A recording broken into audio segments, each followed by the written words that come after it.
श्री कृष्ण कहते हैं, आलसी व्यक्ति कभी भी सफल नहीं हो सकता।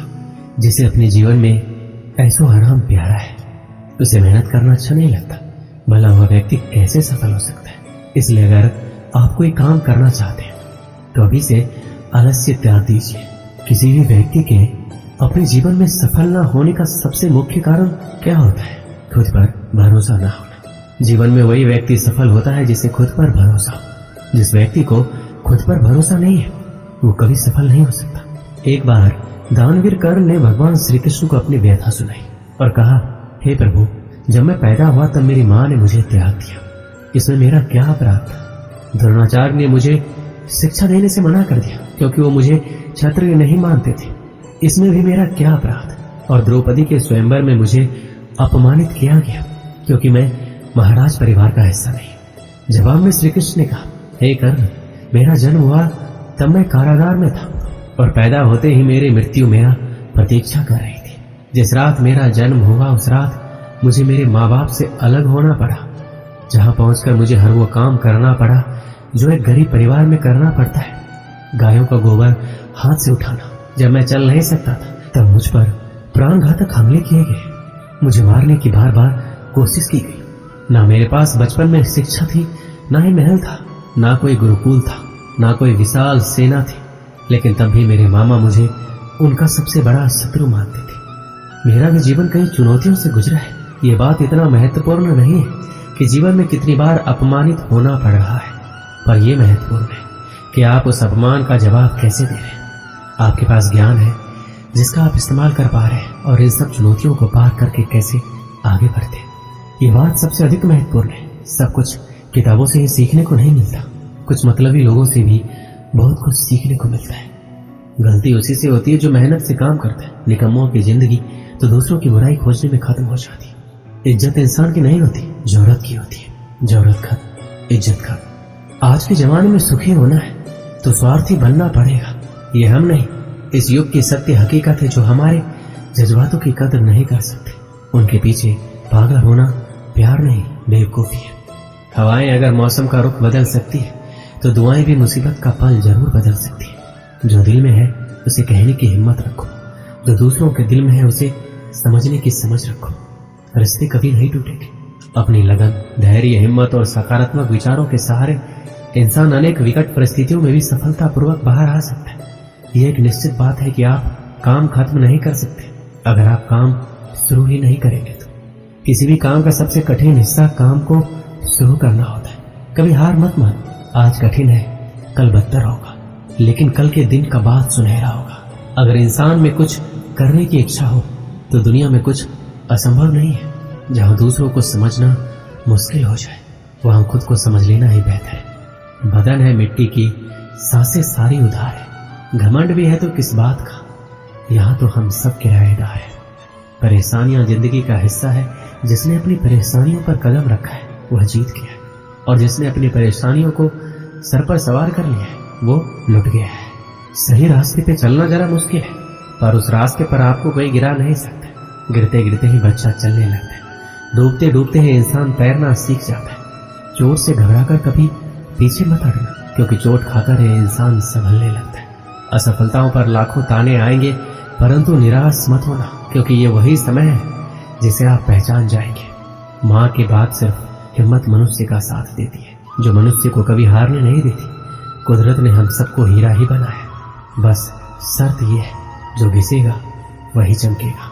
सब कुछ किताबों से ही सीखने को नहीं मिलता, कुछ मतलबी लोगों से भी बहुत कुछ सीखने को मिलता है।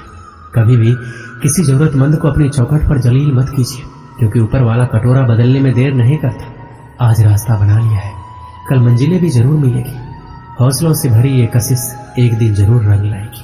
इस संसार में कुछ भी स्थिर नहीं है, ना समय, ना प्रेम, ना घृणा, ना ही संबंध।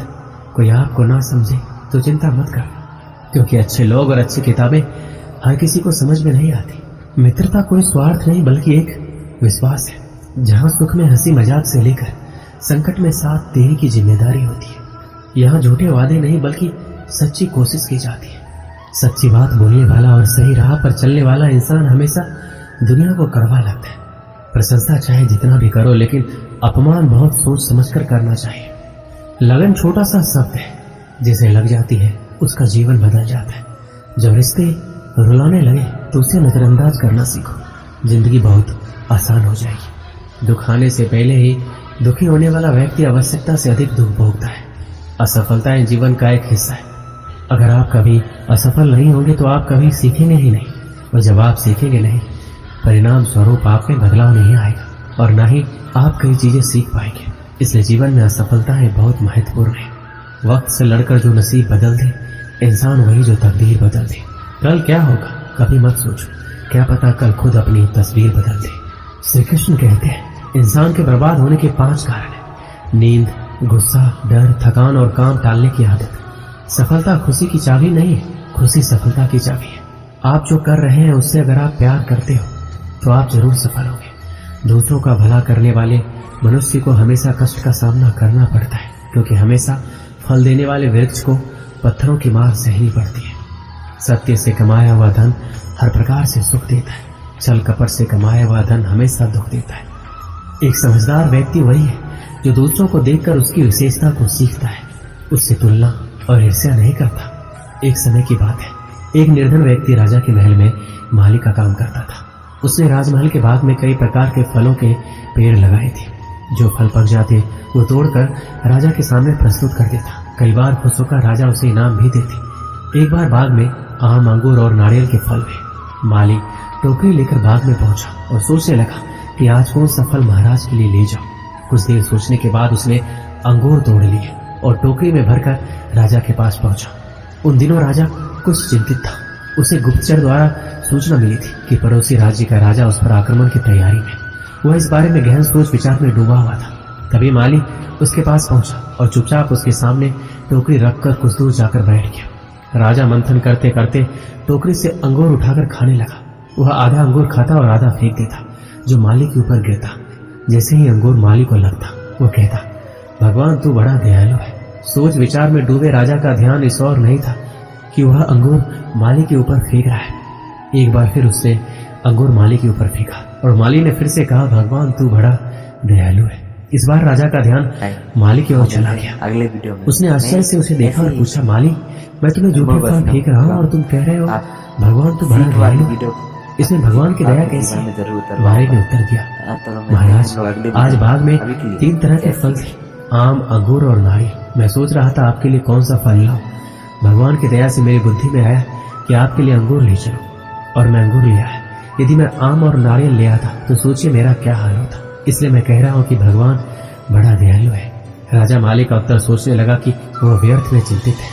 भगवान की दया से उसे समय रहते पड़ोसी राज्य के राजा के पहले से ही हुई योजना का पता चल गया है।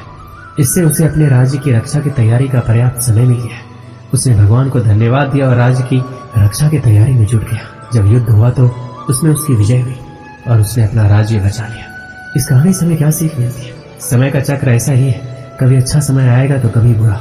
अच्छे समय में हम भगवान को धन्यवाद देना भूल जाते हैं और बुरे समय में शिकायत करने लग जाते हैं, जबकि आवश्यकता है अच्छे समय के लिए हम भगवान का धन्यवाद करें और बुरे समय के लिए आभार व्यक्त करें कि हमें हर परिस्थितियों का सामना करने के लिए ही वह हमारे सामने वो परिस्थितियां उत्पन्न की है। छोटी छोटी परेशानियों का सामना करके हम बड़े मुसीबतों का सामना करने योग्य बन पाएंगे। इसलिए जीवन में आने वाली छोटी छोटी समस्याओं से घबराएं नहीं, सकारात्मक रहकर समस्या के निवारण के बारे में चिंतन करें, योजना बनाएं और निवारण में जुट जाएं। बुरी परिस्थितियां आपकी दृढ़ता की परीक्षा है। ऐसे समय में टूटे नहीं, ये साबित कर दें कि आप हर परिस्थितियों का सामना कर सकते हैं, उससे उबर सकते हैं और जीवन में आगे बढ़ सकते हैं। जीवन की उबड़ खाबड़ डगर पर चलकर ही आप दृढ़ और मजबूत इंसान के तौर पर खड़े हो पाएंगे। दोस्तों, इस वीडियो में बस इतना ही। मिलते हैं अगली वीडियो में। अपना ख्याल रखिएगा। जय श्री कृष्ण।